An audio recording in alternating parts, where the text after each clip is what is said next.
So the tasting panel is a carryover from the very first days of the society, where the members of back then would gather and assess the casks that they were wanting to buy or wanting to bottle. Their main role is quality control, so assessing pretty much every single whiskey that will be bottled for our members, but equally it's also to create those weird and wonderful tasting notes and titles that you see on SMWS bottles and for which we are renowned.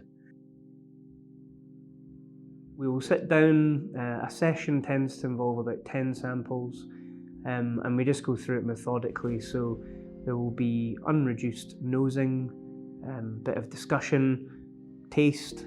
We then add a drop of water and repeat the process. If something's deemed ready to bottle, we will then allocate one of the Society's flavour profiles, which interestingly is often the biggest point of kind of debate as to where a particular whiskey fits.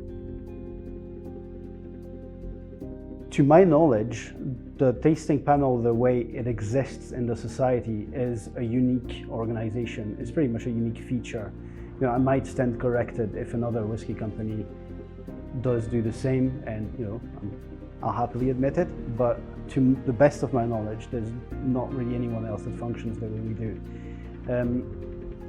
A lot of companies have tasting panels, but these tasting panels are usually comprised of a fairly limited number of people.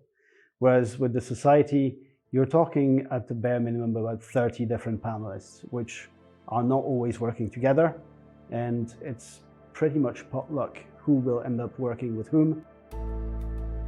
One of the other features that is pretty interesting is that we have panelists from pretty much, I wouldn't say all over the world, but from very varied backgrounds and origins, which means that it always ensures that the taste descriptors that you get and the things that are alluded to in tasting notes are varied, fun, and cosmopolitan, really.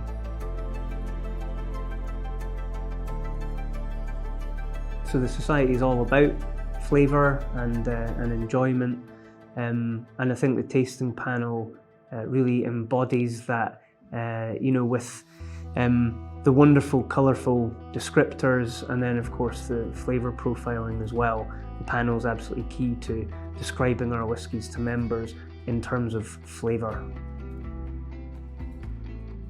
Having a multicultural panel and different experiences brings a whole lot of wealth into what we can put forward. Not everything is to everyone's palate, but this is how rich the Society is that it's aiming at satisfying the widest amount of members across different cultures and around the world.